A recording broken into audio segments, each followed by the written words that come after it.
let's talk about how fear, shame, and guilt mask themselves as rules of good mothering or good parenting.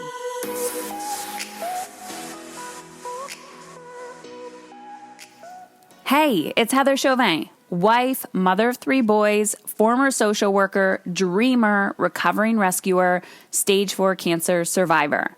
I started my motherhood journey when I was 18. I was single and living off government assistance. Beyond all of these titles and labels, I'm a human being, just like you, attempting to navigate it all while feeling good. My goal on this podcast is to show you that you can live an energized, sustainable life both at home and in your work. On this show, I attempt to keep it real with stories, interviews, and random thoughts. This is not a business or career podcast, and it's not a parenting podcast. It's both and so much more.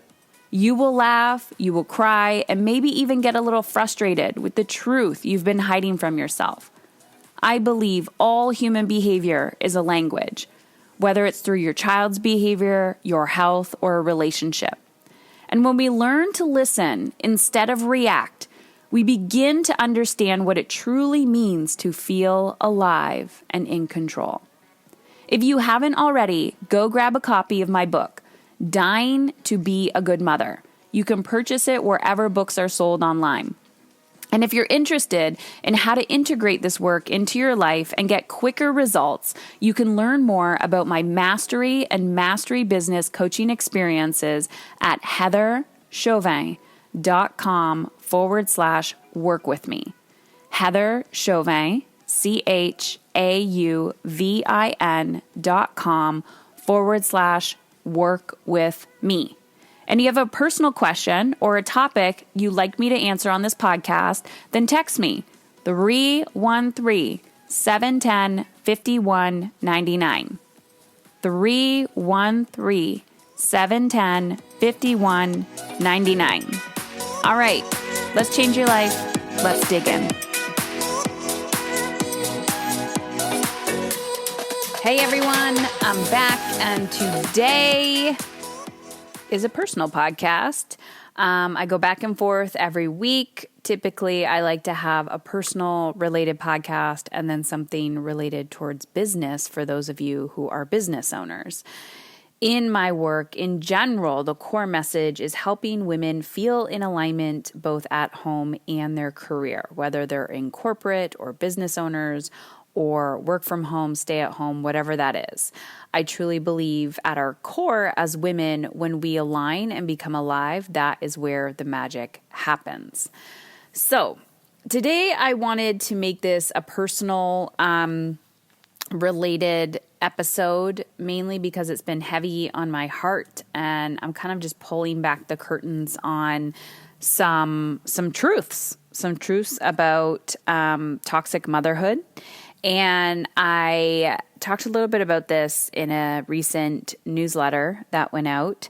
And if you're not on one of my newsletters, you can check it out. You could just opt into anything on my website at Heather Chauvin, or download the workbook from my book at dyingtobeagoodmother.com.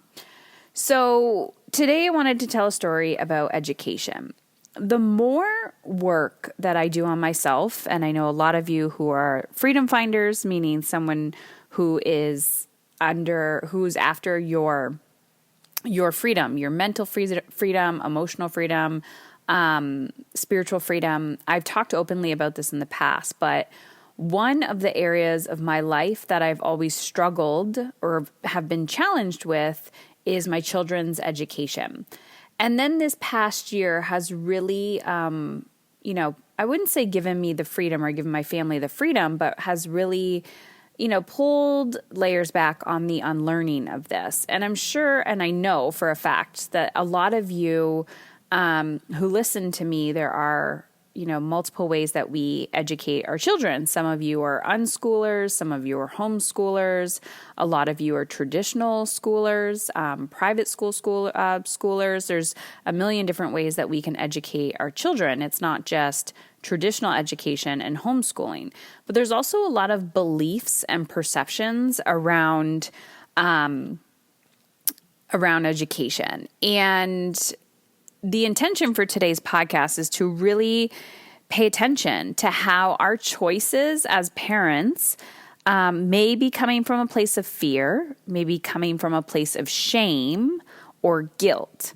And remember, the definition of shame is I am bad, right? I am not enough. I am fundamentally flawed. Like me, my being is fundamentally flawed. Where the definition of guilt is kind of like I did something bad, right? Like I'm not bad, but I did something bad. So that's why a lot of women, choose not to take specific actions because guilt is running the show. And when we're allowing fear to run our actions or the choices that we make or the thoughts that we think, fear really comes from this place of, it's like a primal thing. It's like, oh, yeah, I will be in danger. It's like this fight, flight, or freeze response. And I find that when it comes to parenting in general, a lot of our choices are coming from a place of fear or trauma, like our past childhood. We're trying to overcompensate for how we were parented, or we're overcompensating from trauma in our own childhood. I know when I started parenting, I was definitely operating from that place of like, I'm not enough as a parent. I'm not enough as a human being. And so I overmothered, I overcompensated. And because of our cultural expectation of who you need to be as a mother, I was getting pats on the back and gold stars and everything because people are like, oh, you're so good. You're doing it all. How do you do it all? And that's just wildly toxic. So a story that I want to tell you is, this past year, and I was starting to hear this from a lot of people, in our education system, we went from traditional education model, which, I'm raising boys, and I find already that, which is very ironic, to be honest, because we live in a patriarchal society, that, I don't want to say the male brain, but boys in general are not educated in the traditional sense. So as a mother, I've already, or a parent, I've already come into contact. I've been a parent for 16 years. So it's been about a minimum of 10 years already having a challenge with the traditional model of education. Having your child sit for so long, having it based on memory skills and the traditional model of, you get it. You understand what I'm saying. So my point of why I'm saying that is we've already had challenges with the education system. So then when COVID happened, we had a mix of our children never went back to school. So our children were out for a full year and we did some of the homeschooling stuff. I personally had a love-hate relationship with it because we could make our own schedule and we could travel when we wanted to, obviously when we could. But there was the routine shifted, but it was kind of more in alignment with my children, which was, maybe they slept in a little bit, or maybe they went to bed later, or, maybe they went to bed on time. But I wasn't satisfied with that model either. And as an entrepreneur who already thinks outside of the box, I don't agree with the skills that my children are learning in an educational sense. And the reason why that is because it's not passion-based. It's not creative-based. It's not even in alignment with what their desires are. So as a parent who has gained, I would say, leaning more towards like the conscious parenting model of really understanding myself and my children on a deeper level and realizing that, an A+ does not equate to their worth. But when I'm working with a lot of adults and within myself, a lot of what I'm teaching is unlearning. That our overachiever is from trying to please adults as children, right? And that comes from the educational model. And it just blows my mind how dinosaur, ancient, our traditional educational model is. Now, let's talk about pressure and let's talk about fear shame, and guilt. So in this past year, a lot of what I've saw in the media and a lot of what I was hearing from women was this intense pressure that they felt of not being able to balance or align being in the presence of their children, educating their children, entertaining their children, and attending to their needs. And I'm not saying that it's impossible, because I do not believe it's impossible. It doesn't matter if you have an infant. I believe that our cultural standards of who we need to be are ridiculous. Absolutely ridiculous. And it was kind of mind-blowing to me that, this humongous pivot that we had in the educational system, how we took it on so willingly and didn't opt out of it super quickly. But there was something that happened at the end of the year that broke my heart. And as a mother, our children go back to school in about a month and a half. And I don't know what I'm going to do. At this point, I really don't know what I'm going to do, because I think, the wool was not pulled over my eyes, but there was this one story that I said I was going to tell you, I haven't told you yet, that really left a huge, awful taste in my mouth. And I'm starting to get a lot of text messages from friends and colleagues of like, what are you doing next year? What are you doing next year? And the answer is, I don't know. I really don't know. And I don't think there's an answer for this. And I see a lot of parents right now frantically searching for answers. But it's almost like the slate has been washed clean and the unlearning is there. And I do believe we are stepping into a new time, but the intensity of it is like, it's a rapid growth time.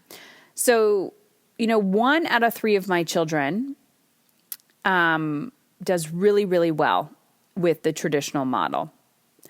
And that child was having a very difficult time towards the end of the year. And rightfully so, right?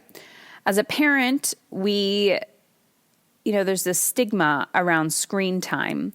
And then the government is telling you to put your child in front of the screen for 6 hours a day. And I was like, okay, we'll see how this goes. And so that same child who had a very difficult time with education, a very easy time with the traditional model of education, towards the end of the year was burning out. Just fatigue of screen time and anxiety and all of that.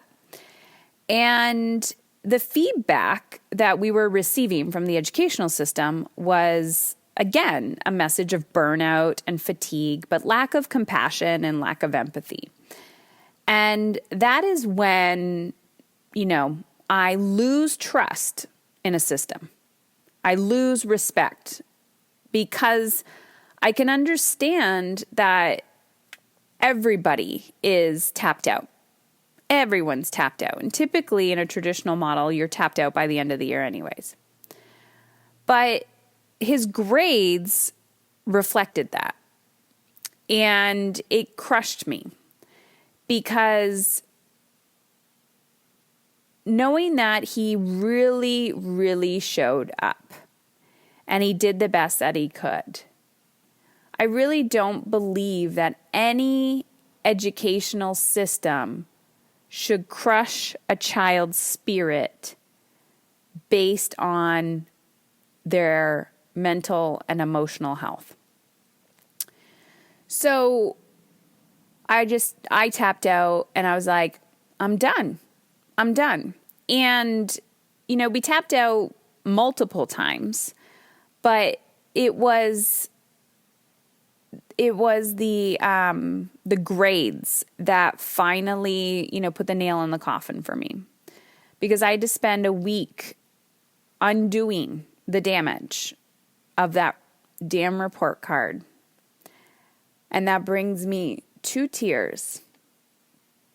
So, as somebody who advocates for mental and emotional health for children and adults, My whole message all of last year was let it go, tap out. If this is not serving you, let it go. But what I often hear from people is, well, the other side is putting pressure on me, or the other side is judging me, or the other side is whatever. And I think that's where the work begins. So throughout the year, from a lens of fear, throughout the year, it was, just acting from a place of survival that, it was working. It was working for our family, and we were doing the best that we possibly could. And my son was actually thriving. But I think it was the compound effect of, again, spending so much time online, but also in isolation and lack of, socialization and all of that. And when you think of fear, it's not really the fear of my child's long-term mental health effects, because that doesn't come to mind for me. It's the fear of the unknown and uncertainty, right? Feeling like you were supposed to be supported by a system and know that you are not being supported, and kind of like the wool being, the facade being taken away, because you're realizing that truly everything is in your power. And it also reminds me to the importance of why it is so important as an educator and as an adult to really know yourself. To know, when people think, oh, I feel guilty for feeling good, or I feel guilty for following my passion, or I feel guilty for having more than other people. I think it's really important for you to understand your learning style. And really important for you to understand, what's your resistance? How do you learn? What are you excited about? What's your area of genius? What are you passionate about? Because then we can start to see that in our children.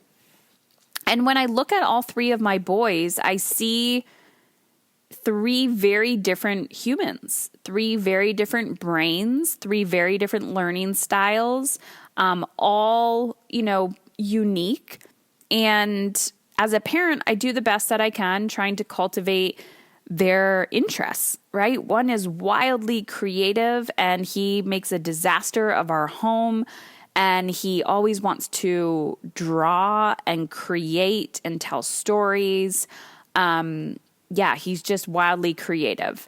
And then I have another one who has a very engineer mind and is always asking why and analyzing and how does that work, and mathematical.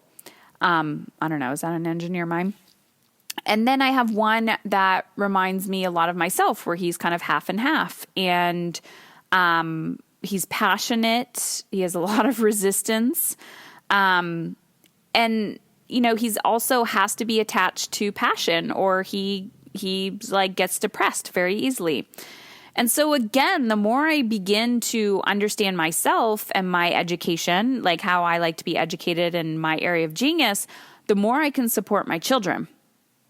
So this has been a very eye-opening experience, because a lot of the pressure that I didn't put on my children this year was because I didn't understand, or because I didn't respect the system.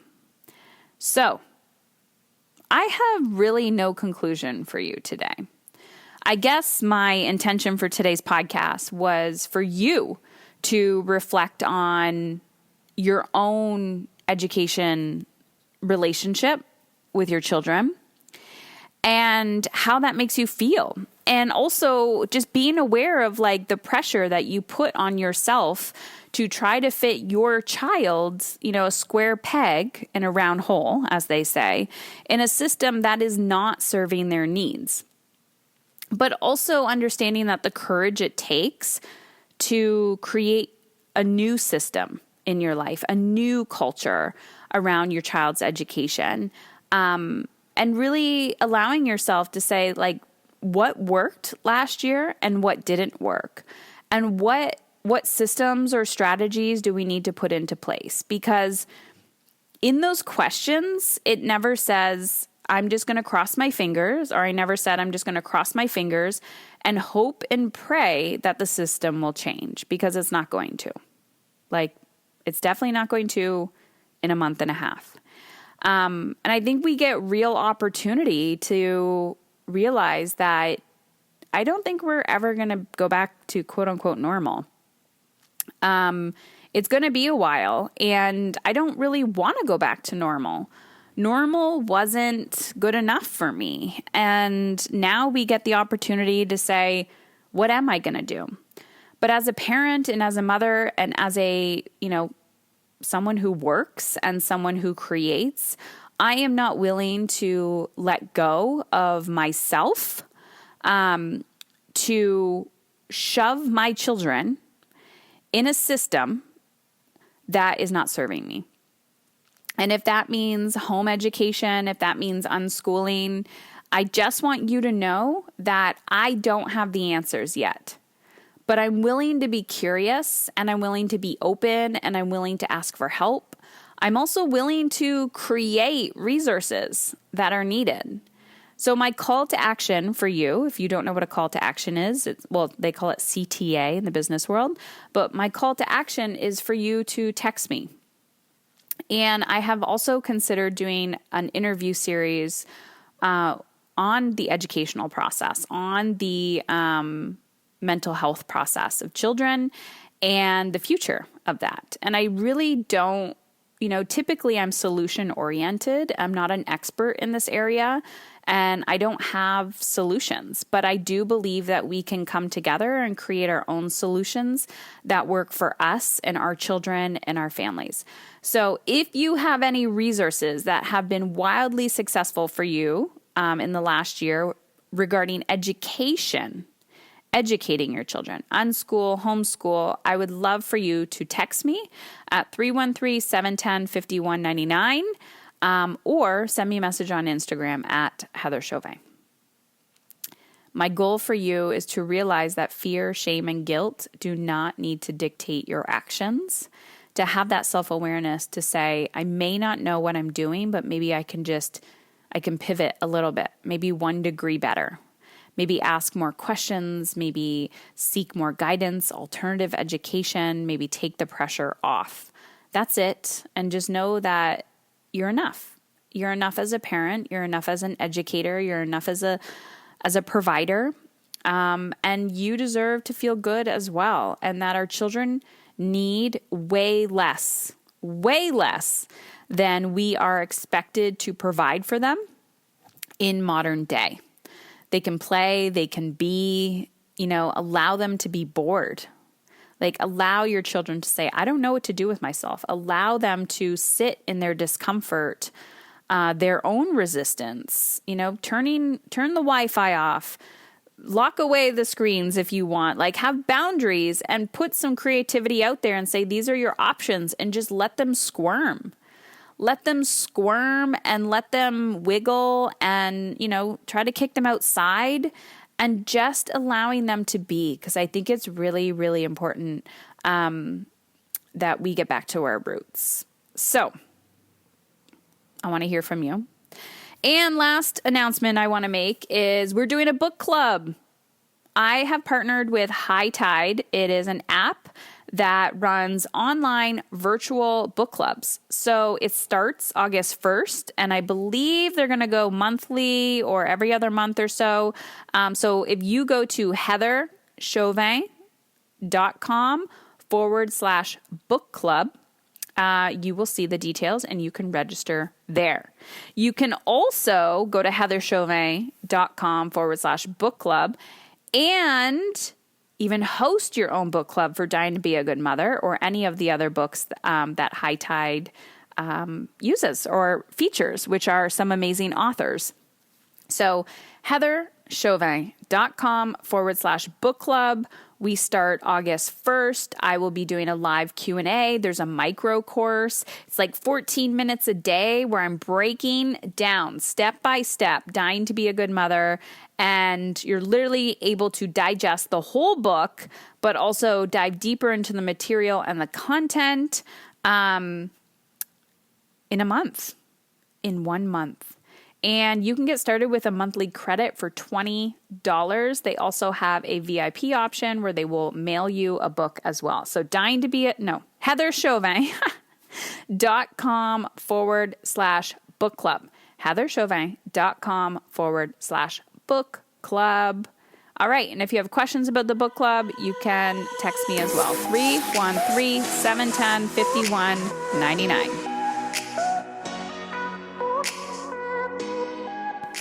Well, that's it. And I wanted to thank you for listening today because I truly believe you are exactly where you need to be. And now I have a favor to ask. In exchange for the value you've gained from this free podcast, I'd be forever grateful if you would leave us a review on iTunes. Share the show with at least one woman in your life who you feel would benefit, and or take a screenshot and share it on social media. And always feel free to tag me at Heather Chauvin. The world does not benefit from your guilt and fatigue. The world needs more women who are willing to unlearn everything they've been taught. Women who are courageous enough to feel good and not let guilt run the show. I believe you are that courageous woman. To see if my community and coaching is the right fit for you and your big vision, the relationships you desire, the money, time, energy that you know deep down you are capable of creating, then head on over to heatherchauvin.com/work with me. That's Heather Chauvin, CHAUVIN.com/work with me, and take the next step in the right direction. Taking a stand for how you feel means you are taking a stand for how your children show up as adults. And if you have a personal question or topic you'd like me to answer on the podcast, text me 313-710-5199. 313-710-5199. You are so worthy of feeling good. And go do some scary shit.